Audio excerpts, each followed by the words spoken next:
Welcome boys and girls, Costin here with a discussion about some of the top 5 changes that hopefully Creative Assembly will be implementing for Vlad von Carstein in Total War Warhammer 3 Immortal Empires with the Lords of the End Times.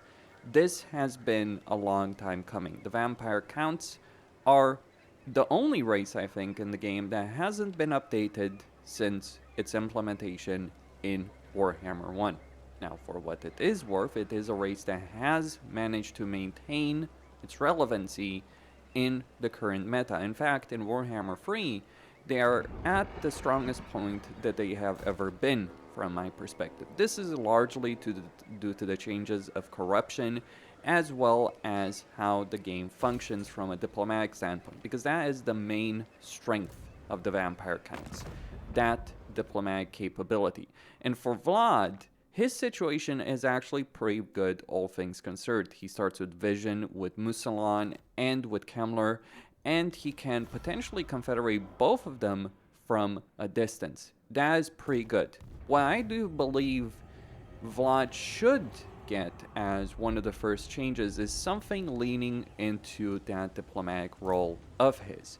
Because to be clear, he does have a lot of different systems available to him, but those are more baseline to the vampire counts and part of his skill line. So I would say his skill line needs to be changed, and it needs to be something that you get if you're playing Vlad specifically, though that depends on how they're going to do the Mortarchs. But currently, as it stands, between the combination of the Lamian Dark Arts, which gives you plus 30 diplomatic relations with the Empire and humans in general, as well as his special skill line that gives him plus 40 relations with the Empire, you get plus 70 relationship with the Empire. That is a fairly substantial benefit in your campaign, which allows you to make deals with Imperial factions that you otherwise would not be able to do so. Never mind the fact that through selling territory, you are able to get vassalization agreements that you would not be otherwise able to. Still, I do believe that if there is anything Creative Assembly should do with Vlad is lean into that diplomacy role, because that is one of the defining features of Vlad von Carstein and has always been one of the defining features. He's a deal maker, he's a diplomat, he's someone who tries to keep his word, and weirdly enough, as much as one can come from a vampire, he actually tries to do the right thing, as much as it goes for a bloodthirsty creature of the night. The second thing that is obviously very important when we're talking about Vlad von Carstein is to do with Isabella. So in the lore of the end times, Isabella basically was revived, but she was revived under Nurgle, and she forgot who she really was, or she was manipulated by Nurgle into fighting against Nagash, which is not really something that's difficult to do, all things considered, but she was also manipulated into fighting against Vlad, and that was one of the key storylines of the end times. So should Vlad and Isabella be split apart, and maybe his objective in the campaign should be focused on gaining Isabella back, being able to play that role, or maybe something similar to Kislev's supporter system, where Vlad's personal goal is to get Isabella back, and he's willing to ally with virtually anyone to do so because he does deeply care about Isabella. Combine that with, of course, what he needs to do in order to keep people appeased, or Nagash appeased specifically.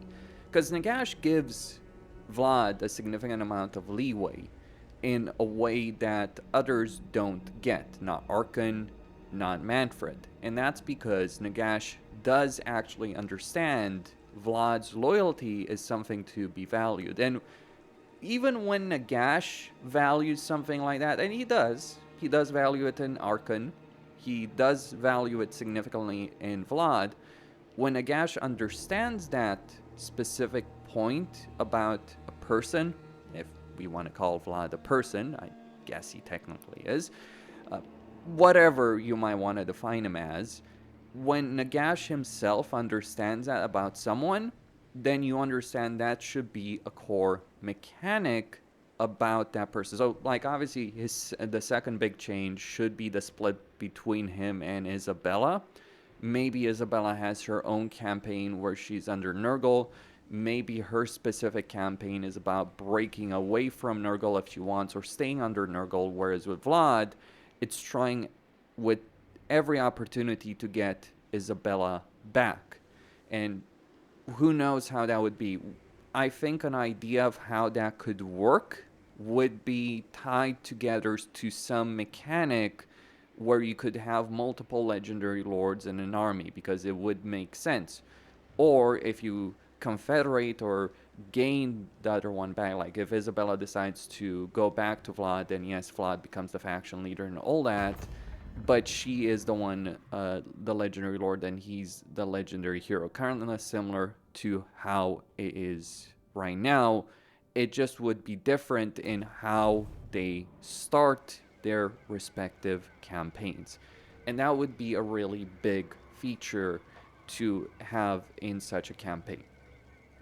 So we've talked about three things, like the harmony, really, or the supporters idea that they could implement for Vlad, Isabella, obviously things with diplomacy and core mechanics of diplomacy. But we can take it even further, because the fourth big change would have to do with Karl Franz. Because as things currently stand right now, from a victory condition standpoint, you do need to take Altdorf, and you need to wipe out Reichland, which is not what Vlad was doing in the end times, or rather he couldn't do in the end times. So some victory condition updates would go a long way towards improving Vlad's campaign and what he achieves in that campaign and how he achieves that campaign. Because right now, he's really missing out on the victory conditions. There are mods that do it victory condition overhaul, but he could definitely use an update with regards to victory conditions. Like, you could choose to wipe out Karl Franz. You could choose to try and rule by force. But that does tie into the point I'm making about diplomacy. Vlad should have some means of interacting with the elector counts, because that's what he was always aiming to achieve in the lore. He was looking to become emperor. Of course, that puts him on a collision course with Karl Franz, with Valten, with others, but is one of the main features about him in the lore when we're looking at him. That would be, as I stated, the fourth big change that they could implement for Vlad von Carstein. The fifth big change would actually have to do with the incentive structure of his campaign, because let me explain something about it. As things currently stand in a campaign right now as Vlad, you might believe that you are best served for going with the Empire. There's truth in that, and I won't dispute it. But there is a but, and it is a pretty significant but. Between the systems that enable you to gain blood kisses, as well as the fact that a lot of the good units and heroes, crucially, can only be acquired at a higher level, then your incentive in a campaign is actually to acquire such a high level settlement.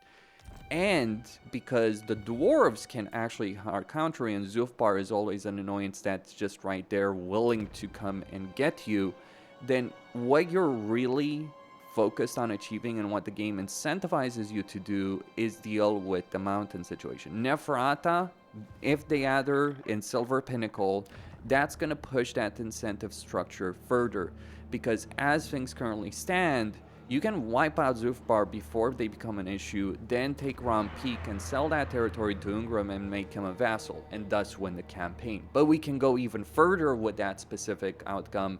And one of the best decisions you can make in a Vlad campaign is actually, if you want a challenge, is go for Zarnagrun. That will give you a tier 4 settlement, which will unlock a lot of higher end stuff and give you an economic foothold right here, as well as put you in reach. Because think of it from this view. You can get to Zarnagrund and vassalize both Ungrim and Forgrim. It is ridiculous when you think about it. that maybe should be Neferata's campaign, her dealing with the dwarves, how she could manipulate the dwarves and all that. That is a big question on how her campaign would play out, because obviously she can't ignore the dwarves, nor should she ignore the dwarves. Like, it could be a question of Azak for her in that situation, like deal with Azak, get Ungrim, etc. But there probably needs to be some overhaul in the way vassalization works through diplomacy with regards to that. But I think that when you're looking at Vlad's campaign, his focus should not be dealing with the dwarves. His focus should be about the politicking with the Empire.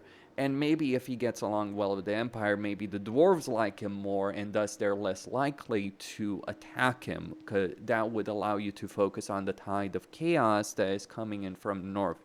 So it's all about that incentive structure, changing the dynamics of the campaign, because right now, you can really let half the Empire burn, and you don't care about it, and that's kind of counter to how Vlad's character should be about. I mean, of course, we do have Kislev that's really good at the moment. Kislev in a lot of campaigns that I play on Legendary, more often than not, wins versus Frot and Azazel. Sometimes it goes against that, but then again, what are you losing in the process? Especially if you game Ungrim and Forgrim. Well, you're weakening factions that you want to destroy anyway, and you're potentially not having to deal with the problem that is Karl Franz, because he'll be fighting on multiple fronts. That is not strictly the incentive structure that should be about.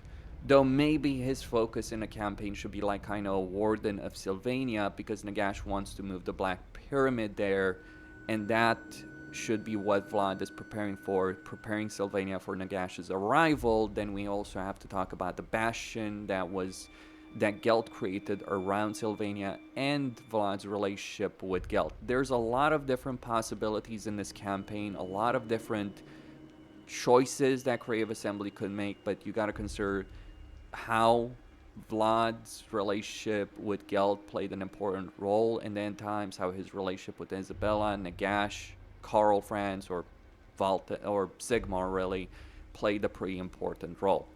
That is all I had to say at the moment about this subject. Hopefully Creative Assembly will start giving us information soon about what they intend to do, and not keep us waiting until August whenever they decide to release Lords of the End Times DLC. Costin signing out. Stay tuned for more.